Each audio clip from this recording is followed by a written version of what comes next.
In Moscow, within a small office, Mr. Stovik dabs the sweat off his forehead as he debriefs the two consultants. Their target? A man named Dmitry Anatoly Nikolaevich, also known as Smirdyakov Kravinov, also known as the Chameleon. Currently, the Chameleon is in S.H.I.E.L.D. custody.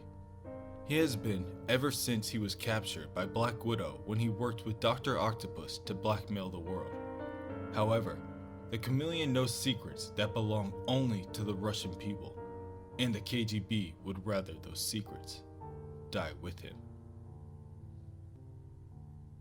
Elsewhere, in upstate New York, days later, S.H.I.E.L.D. receives an anonymous tip about an AIM splinter cell operating on US soil. Nick Fury leads a tactical strike within their compound. AIM, a group of evil scientists that sell cutting-edge super science to the highest bidder and have weapons and tech that S.H.I.E.L.D. can't even imagine. The idea that Nick Fury was unaware of their presence is concerning. The fact that someone had already beaten S.H.I.E.L.D. to the punch and cleared out the compound of super scientists is disturbing, to say the least. Now, when Nick Fury finds a trail of spider webs leading to a cluster of incapacitated scientists hanging in the corner of a lab with one wall crawler waiting to speak to the acting director Maria Hill, that, he would describe, was unexpected. Spider-Man approaches the agent and repeats his order, stating that he will only answer to the director. He cannot be bothered by delusional underlings. People's lives are at stake. Nick Fury has no choice but to oblige and escort Spider-Man back to the S.H.I.E.L.D. helicarrier. Behind the mask, Otto Octavius laughs at his own success. Not only has taking over the body of Peter Parker given him the trust of Parker's loved ones and the Avengers, but S.H.I.E.L.D. too? He has the greatest secret in the world, that he, Dr. Octopus, is now Spider-Man. As they approach the helicarrier, Otto gazes at the hovering Goliath. If he is correct, there must be thousands of armed S.H.I.E.L.D. agents inside, supplied with technology provided from Tony Stark himself. It is said to be an impregnable fortress floating a mile over the earth, and the superior Spider-Man will find a way to escape it, just as soon as he breaks in. Within the helicarrier, Hawkeye, Black Widow, and Agent Coulson make their way to the science lab to have their memories wiped from their last mission. Hawkeye, for one, can't believe it is actually happening, but he wouldn't be him if he didn't take advantage of the opportunity. He, decidedly, chose to run through the streets of Rio de Janeiro, boastfully declaring himself King of Carnival. Of course, Coulson will keep the security footage from the nearby stores so that he and Black Widow can use it to blackmail Clint at any opportunity in the future. Their fun is cut short when the door to the lab slides open and they are greeted by Spider-Man. At the moment, their unexpected interference is the last thing Otto needs. It will clearly complicate matters. Clint Barton, also known as Hawkeye, one of the best marksmen on the planet, and possibly one of the dimmest bulbs in the galaxy as well, and Natasha Romanoff, the Black Widow, one of the world's deadliest assassins. Together, the two are a formidable pair. Luckily, AIM was Otto's ticket onto the helicarrier, and the two of them will be his ticket out when the time comes. For now, Otto will leave the work to his spider bots. He programmed them to monitor the city and seek out threats, but in this case, he very well may be the threat himself. They skitter throughout the numerous rooms aboard the aircraft. They are his to command. They move undetected by Tony Stark's clumsy bargain basement technology.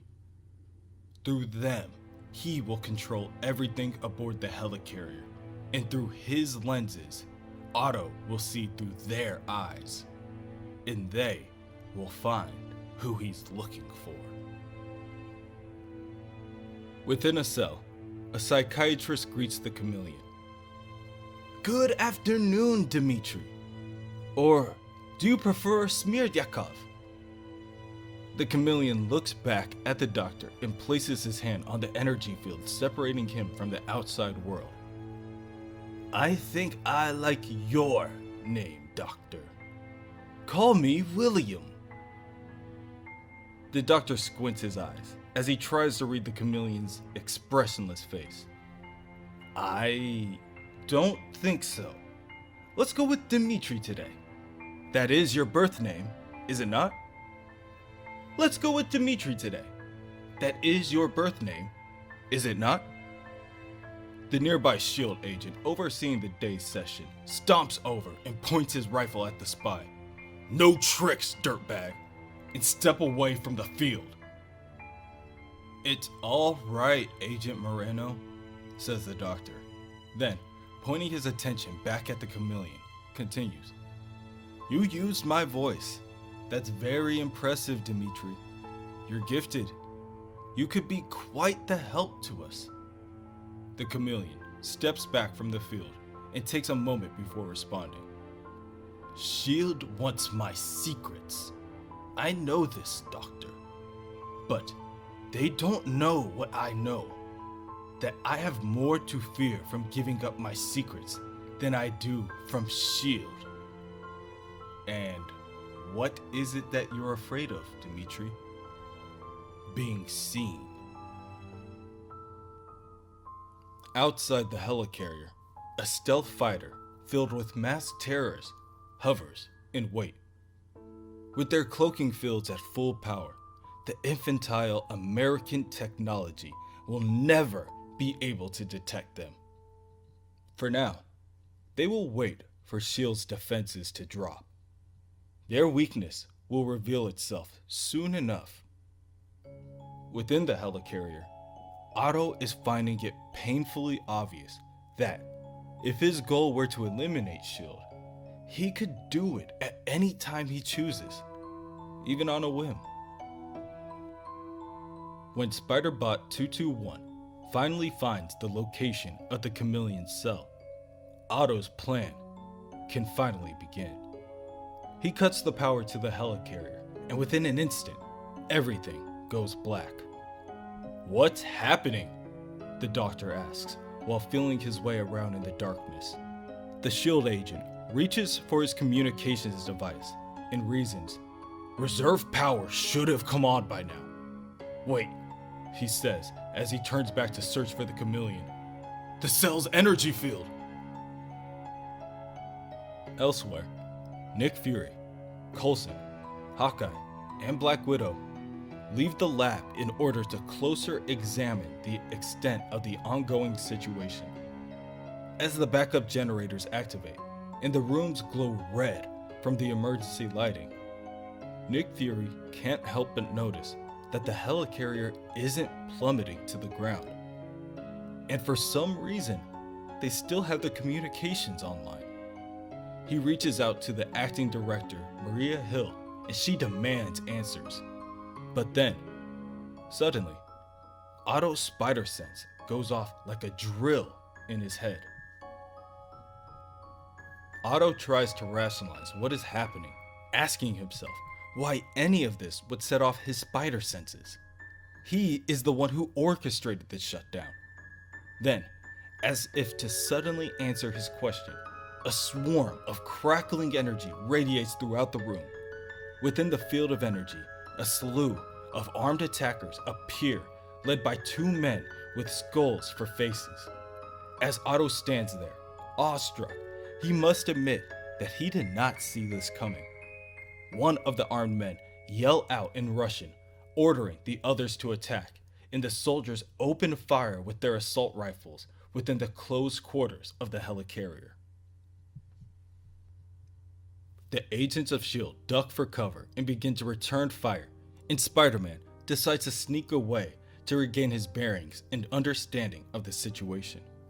Hawkeye calls out for him to return, but is easily distracted when he sees one of the skull-faced men grab a S.H.I.E.L.D. agent by the throat before draining the agent of his life energy. "I absolve you," the masked man chants in his native tongue before dropping the exsanguinated corpse to the ground. The other masked man pulls out his plasma bow staff and begins to swing it about. As the two men go head to head with Clint and Natasha, Otto searches for the Chameleon. The odds that the helicarrier would be attacked in the same moment that Otto set his plans into motion are infinitesimal. Even Parker's abysmal luck couldn't account for this. Otto makes his way to the lab, and he feels it before he even sees it. Not his spider sense, but something else. Dread. Otto sees streaks of blood splattered about the dead bodies of the doctor and the S.H.I.E.L.D. agent watching over the Chameleon. Upon closer inspection, Otto sees that the doctor's face had been speedily skinned, and he blames no one else but himself. This is his fault. Otto's ploy to liberate the Chameleon shut down the helicarrier's defenses. It allowed for the attack, and it allowed for the Chameleon's evil to once again be unleashed. Shortly after realizing this, the two men arrive. The one with the staff shoots a bolt of plasma energy in Spider-Man's direction, and he easily dodges it. Spider-Man then leaps from wall to wall to get the drop on his enemy, and when he is close enough, slices down on one of the masked men with his claws. It's not his fault, it's theirs, Spider-Man tells himself. Their interference caused his plans to go awry. They caused the Chameleon to escape, not him. But even with all of his tricks, Otto is no match for the two Russians. The man with the death touch is able to grab onto Otto and overpowers him. He begins to drain Otto's life away, but luckily, Otto is able to wiggle free out of the man's grip. Spider-Man then decides that he does not need to waste any more time with the two interlopers. Rather, he should focus on the Chameleon.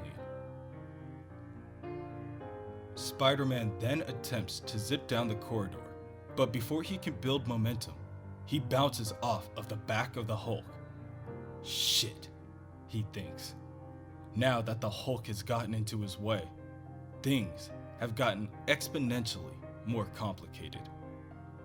And elsewhere, within the crowd of rallying S.H.I.E.L.D. agents, the Chameleon, with his new mask, wanders about undetected.